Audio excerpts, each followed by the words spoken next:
Thanks for joining us for CBN Newswatch. I'm Charlene Aaron. The Islamic State terror group is celebrating Thursday's shooting in Tennessee that killed 4 U.S. Marines. ISIS followers took to Twitter hailing the act, but there's been no official claim of responsibility. As George Thomas reports, the 24-year-old man responsible for the terrorist attack was inspired by Islam and longed for death. The FBI is now trying to find out if Mohammed Yusuf Abdulaziz was inspired by ISIS propaganda online. His former high school wrestling coach is stunned at his actions. He seemed kind of serious, but the more that I had him in class, he turned out to be just a cut-up.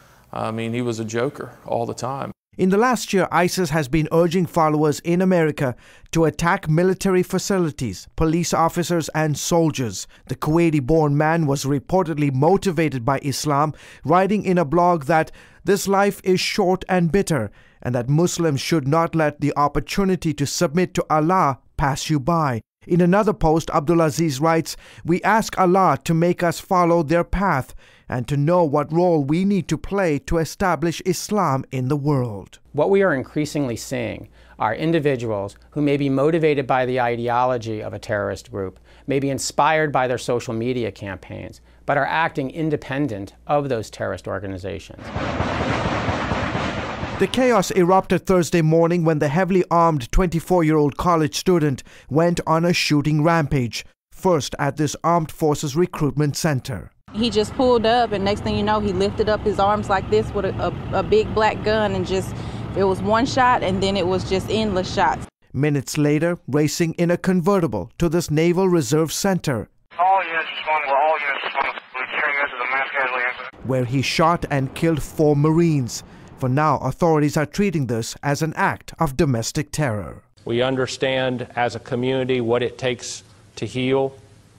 We're thankful for those who are home safely, and we will certainly give a prayer in all of our hearts for those who aren't. Thursday night, residents of the city gathered in churches praying for peace. Sometimes you don't have the words to say, you really don't, but just to be there for people and to let people know that we're here, we love you, and we're supporting you. Abdulaziz was not on any U.S. terror list. While authorities believe he acted alone, the FBI is now combing through his computers and online activities to see if he has any foreign terror connections. Meanwhile, security is being stepped up across the country at military recruiting sites. George Thomas, CBN News. And CBN News' terrorism analyst Eric Stakelbeck joins us for more analysis. He's the author of ISIS Exposed and the Terrorist Next Door.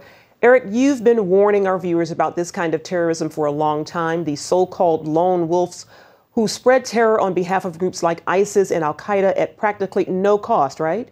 That's right, Charlene. And the thing that's scary about this is you don't need any overseas links. We don't know yet. I believe the government has said that Abdulaziz had no overseas links that we know of yet.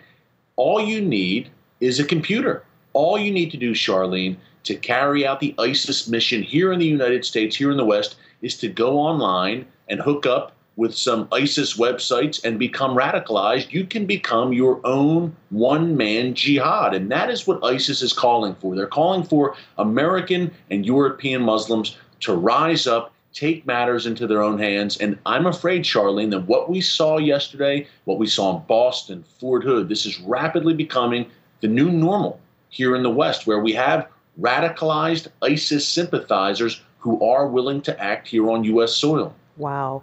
Well, in one of his blog posts, Abdulaziz wrote that life is nothing more than a test of our faith and patience, and that people should submit to Allah. Do you think he was inspired by ISIS propaganda online? You actually just mentioned that he was. Apparently, Charlene, he was definitely inspired by jihadist propaganda. I mean, look, it's not a great leap to say that a young Muslim man who was clearly a devout Muslim who attacks a military recruiting center, which is exactly what ISIS has been calling for, to attack military recruiting centers, law enforcement, not a stretch to say that he may have been inspired by ISIS. So this is what ISIS is calling for. We can expect more of it. That's a key point here, Charlene. The FBI director, James Comey, said recently that in all 50 U.S. states, we have investigations ongoing into ISIS-related activity right here on American soil. So we have a network of ISIS sympathizers and supporters in every state in the union. That's the FBI director saying it. So I fear, Charlene, that we can expect more of these self-starters to act on U.S. soil. Indeed. And you mentioned the FBI director. He also said last week that ISIS was relying on Twitter and other social media platforms to recruit thousands of followers. What can be done to actually stop this? That's the key point, Charlene. This is an online jihad. It's amazing how ISIS, the reach they have through the web, they send out some 90 tweets per minute. What can be done to stop it? A few things. The government is monitoring, trying to monitor these chat rooms where ISIS radicalizes young people.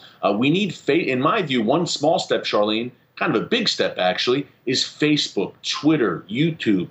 Shut down these ISIS accounts. Yes, they've shut down a number of them, but I believe that Facebook, Twitter, these social media outlets, Charlene, should have a staff of people full-time devoted to fighting back against these jihadist accounts. It's that important. It is definitely important. Eric Stakelbeck, thank you so much for your insights. Thank you, Charlene.